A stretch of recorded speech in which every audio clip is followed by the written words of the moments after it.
Arme alpha de chaque opus, c'est pas moi qui le dis, ce sont les devs eux-mêmes. Je vous présente l'arme des bourrins, mais des bourrins patients, la Greatsword.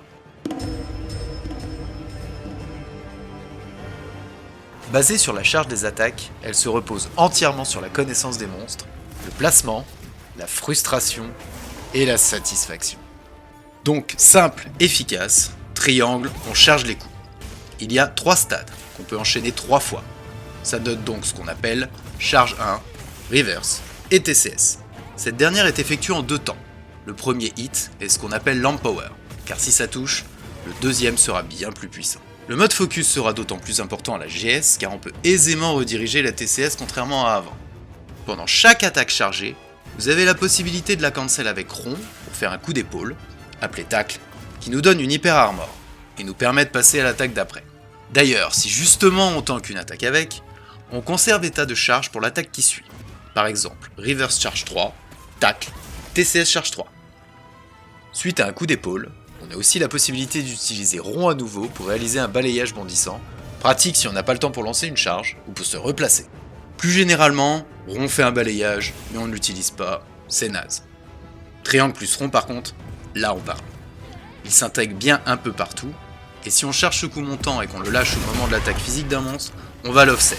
Suite à quoi, soit notre personnage se rapproche du monstre pour attaquer, ce qui peut être suivi de la reverse, soit, si le monstre ne se fait pas cancel, partir directement en TCS ou en balayage.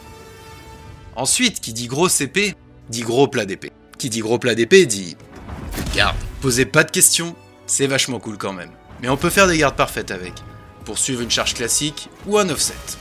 Enfin, si le focus strike sur L2 plus R1 est effectué sur une blessure, on peut suivre directement avec une TCS. Donc, on a une arme qui porte très bien la définition d'easy to learn, hard to master. Timing et positionnement vont être d'autant plus importants qu'avec les autres armes pour rentrer un maximum de charge, surtout les reverse et les TCS. La perfect guard, le tacle et l'offset vont être les outils centraux aussi bien défensifs que offensifs.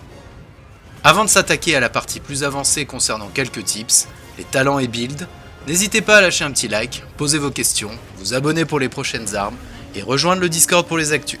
Donc après un coup, on peut sortir la garde un peu plus vite si on donne une direction au personnage car ça va raccourcir l'animation de recover. Et suite à une garde parfaite, on peut lâcher une simple charge 1 plus rapidement si on oriente la caméra dans un autre sens que cette garde.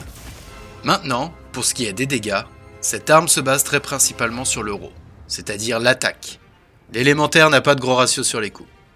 C'est aussi pour ça que pour une arme Arsion, on préférera prendre une affliction, notamment du sommeil, accompagné d'un max d'attaque et un tranchant en amélioration pour le confort. Pourquoi du sleep ? Pour rappel, au moment de réveiller un monstre, le hit qui va le faire verra ses dégâts doublés. Donc idéalement, on réveille avec une reverse ou une TCS chargée au max. Faites attention à ce que ce ne soit pas l'empower de la TCS qui réveille le monstre, mais avec de la réussite, le mob sleep sur une charge 1 ou reverse, et pendant l'animation où il se couche, et donc impossible à cancel, on touche l'empower pour le réveiller avec la TCS à son plein potentiel, et enjoy les gros chiffres. Pour l'arme, Focus 3 est obligatoire. A première vue, le temps gagné peut paraître pas si intéressant que ça. Mais vu que le but est de faire que des attaques chargées, sur une quête on y gagne beaucoup en timing. Et comme l'arme n'est pas élémentaire, on peut mettre de côté maître de la charge. Par contre, la garde parfaite se suffit à elle-même. On passe alors outre paladin ou ultra garde. Mais on peut penser à garde offensive selon le match-up. Par exemple, Arkveld incite à enchaîner beaucoup de gardes, donc le bonus de 15% d'attaque pendant 10 secondes est bénéfique, sinon on préférera compléter Berserker. Ainsi, pour l'armure dans tous les cas il faut de l'affinité pour rentabiliser Berserker. Donc 2 pièces Gormagala couplées à antivirus pour avoir 25%. Puis on a donc 2 options pour l'instant. Si le match-up incite à garder, on va viser les 2 pièces Jindad pour un gros up d'attaque après un garde clash. Sinon, un 2 pièces Anjanad pour être sûr de maintenir corps et âme fera le job. Dans les 2 cas, ce talent est très important. C'est 30% d'affinité gratos au vu de la faible consommation de stamina. Wex ou mise à mort ajoute aussi 30% minimum.